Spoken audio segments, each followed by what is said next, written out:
योनि का पानी या ये कह लो किसी महिला की योनि का पानी पीना चाहिए या नहीं, ये कितना सेफ है कितना नहीं।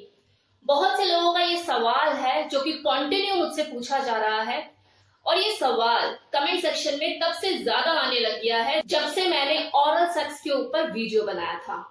तो इससे देखो ये बात तो साफ हो गई है कि ओरल सेक्स को चाहने वाले, ओरल सेक्स को करने वाले, वजाइना को लिक करने वाले लोगों की संख्या कितनी है, कितने लोग इसे पसंद करते हैं और जानना चाहते हैं कि अगर हम ओरल सेक्स करते हैं और योनि का पानी अगर हम पी लें तो कोई दिक्कत तो नहीं है। तो आपको आपके सवाल का जवाब मिलने वाला है इस वीडियो में, लास्ट तक बने रहिएगा।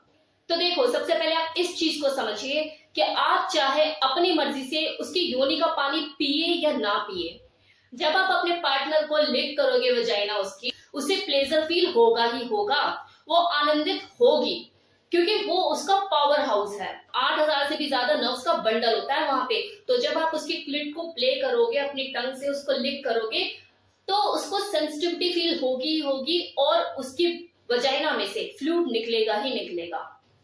अब वहां पर कोई घंटी, कोई बजर, कोई अलार्म सिस्टम तो नहीं है ना जो एकदम से बजे कि हाँ भाई फ्लूइड निकलने वाला है और आप हट जाओ। तो आप भी मदमस्त होके लगे हुए और जो वाइफ है वो भी दूसरी दुनिया में पहुंच चुकी है। पानी है योनि में से निकलेगा ही निकलेगा और आपके मुंह में वो थोड़ा बहुत जाएगा ही जाएगा। इस चीज से आप बच नहीं सकते। ये बिल्कुल वैसी ही चीज है जैसे कोई फीमेल अपने मेल पार्टनर का ओरल सेक्स करती है, उसके पीनस को लिक करती है, सक करती है और जाने अनजाने में उसका जो फ्लूइड होता है मुंह में चला जाता है। तो इस चीज से आप बच नहीं सकते, फिर वो चाहे मेल हो या फिर फीमेल। अब बात आती है कि अगर योनि का पानी मुंह में चला जाए या कोई खुद से पी ले, उसका मन है जिसे पीना चाहता है, तो इसके क्या फायदे और क्या नुकसान। तो देखो, इसके ना तो कोई फायदे हैं और ना ही कोई नुकसान।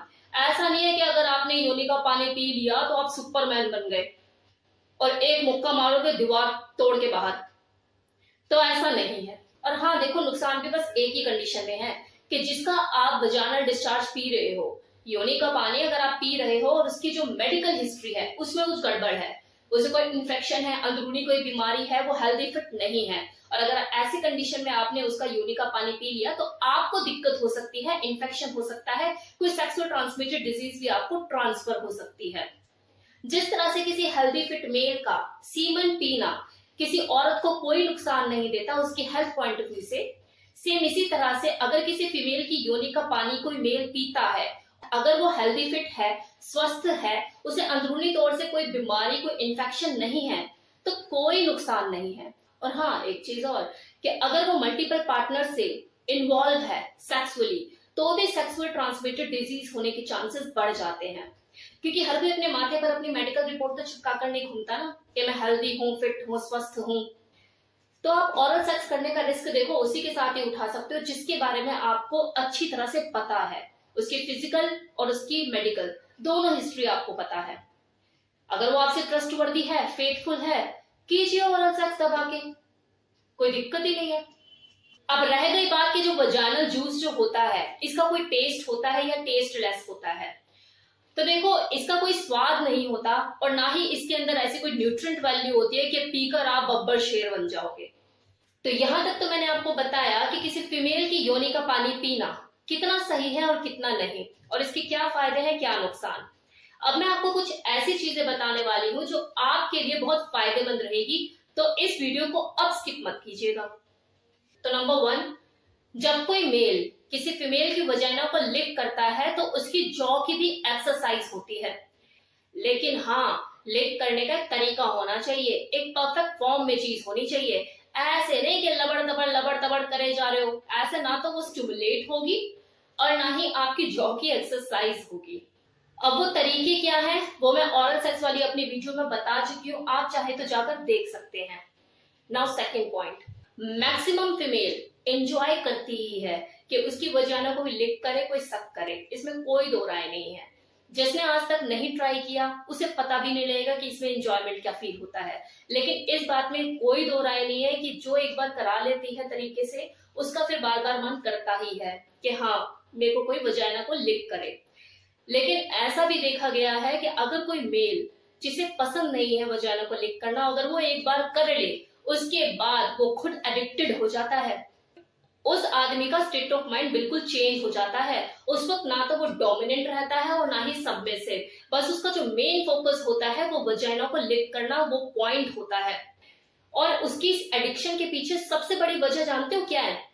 कि जब वो अपने फीमेल पार्टनर की वजाइना को लिक कर रहा होता है, स्टिमुलेट कर रहा होता है, तो वो जो फीमेल होती है उसको एक जबरदस्त आनंद की अनुभूति हो रही होती है, वो प्लेजर फील कर रही होती है। और उस प्लेजर की वजह से उसके फेशियल एक्सप्रेशन चेंज होते हैं, उसकी मॉर्निंग निकलती है, वो सिस्कारियां भरना शुरू करती है। और जब वो उसकी सिस्कारियां, उसकी आहें, उसकी गर्म तेज सांसें, उसकी आवाजें जब उस आदमी के कानों में पड़ती है, उसकी ऐसे में उसकी जो ज्ञानेंद्री होती है, जिसे कानेंद्री भी कहते हैं, ये जागरूक होती है। और जब वो उसके फेस के बदलते हुए हाव भाव, जो उसके फेशियल एक्सप्रेशन होता है, जब वो देखता है, तो इसकी जो दूसरी ज्ञानेंद्री होती है, आंख, ये भी एक्टिव हो जाती है। जिसकी वजह से जब वो फील करता है इन सब चीजों को, तो उसके बॉडी के अंदर एक अजीब सी सेंसेशन होती है, और उसके जो पीनस होता है, उसका जो जेनिटल होता है, उसमें एक हार्ड इरेक्शन वो फील करता है। और उसकी जो बॉडी है एक्टिव मोड में आ जाती है सेक्सुअली एक्ट परफॉर्म करने के लिए।